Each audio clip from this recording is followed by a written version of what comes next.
OYO को लेकर लोग अब तक यही मानते थे कि होटल में अनमैरिड कपल्स प्राइवेट टाइम गुजारने के लिए जाते हैं, लेकिन ओयो ने इस धारणा को अब तोड़ते हुए कंपनी के चेक इन पॉलिसी में बदलाव कर दिया है। कंपनी ने इस नियम की शुरुआत अभी यूपी के मेरठ जिले से की है। माना जा रहा है कि जल्द ही नियम को देश के दूसरे राज्यों में भी लागू किया जा सकता है।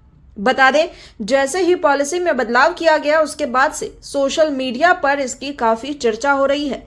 कई लोग इसकी आलोचना भी कर रहे हैं। ऐसे में फेडरल भारत की संवाददाता मिनी पांडे पहुंची दिल्ली के युवाओं के बीच, तो देखिए उन्होंने ओयो के इस पॉलिसी में बदलाव करने पर क्या कहा है। नाम है आपका? मेरा नाम नवीन है। अच्छा, ओयो ने एक नियम लागू किया है कि अब अनमैरिड लोग जो है होटल में विजिट नहीं कर सकते जब तक वो अपने क्राइटेरियाज नहीं दिखा पाते जो भी ओयो ने मांगे हैं। तो इसको लेकर आपके क्या विचार हैं? ठीक है, ये भी एक तरह से ठीक ही है।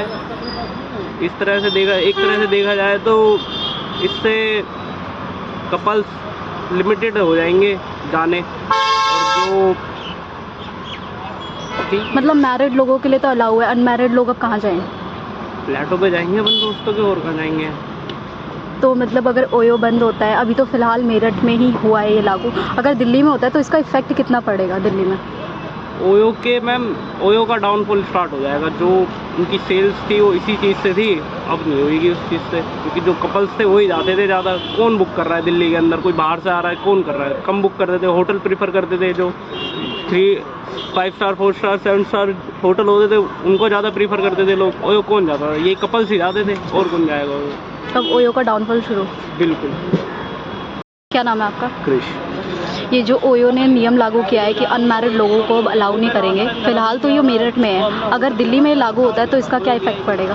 दिल्ली में लागू हो जाए, ओयो के जितने भी ट्रेड है सारे डाउन चले जाएंगे, कोई जाएगा नहीं, क्योंकि ऑलमोस्ट कपल ही जाते हैं। जो मैरिड लोग भी तो जाते हैं। मैरिड लोग मैरिड बहुत कम जाते हैं, 10-20% चांस होते हैं मैरिड जाते हैं। मैरिड तो घर में भी अपने टाइम स्पेंड कर सकते हैं, लेकिन कपल्स ही प्राइवेट टाइम स्पेंड करने के लिए जाते थे ओयो, तो ज़्यादा बेकार हो जाएगा, डाउनफॉल चले जाएगा इसका।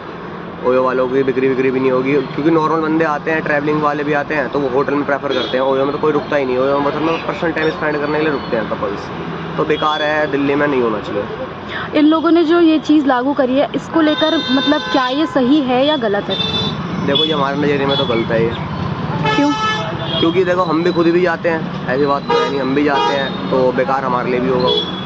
क्या बेकार हो रहा है इसमें? बेकार इसके अंदर मैरिड जा सकते हैं, हम अनमैरिड हैं, हम जा नहीं पाएंगे। गौर करने वाली बात है कि ओयो की नई पॉलिसी के अनुसार अब सभी जोड़ों को वैलिड पहचान पत्र और रिश्ते का प्रमाण पत्र भी दिखाना होगा। बुकिंग चाहे ऑनलाइन हो या सीधे होटल में हो, सभी लोगों से ये प्रूफ मांगे जाएंगे, जिसकी वजह से युवाओं में काफी ज्यादा गुस्सा नजर आ रहा है। दिल्ली के युवाओं ने तो साफ तौर पर कह दिया कि इससे ओयो को काफी ज्यादा आर्थिक नुकसान झेलना पड़ सकता है। खैर, आप इस फैसले को लेकर क्या सोचते हैं, कमेंट कर हमें जरूर बताएं। इसकी तरह की तमाम वीडियोस के लिए बने रहें हमारे साथ और देखते रहें फेडरल भारत।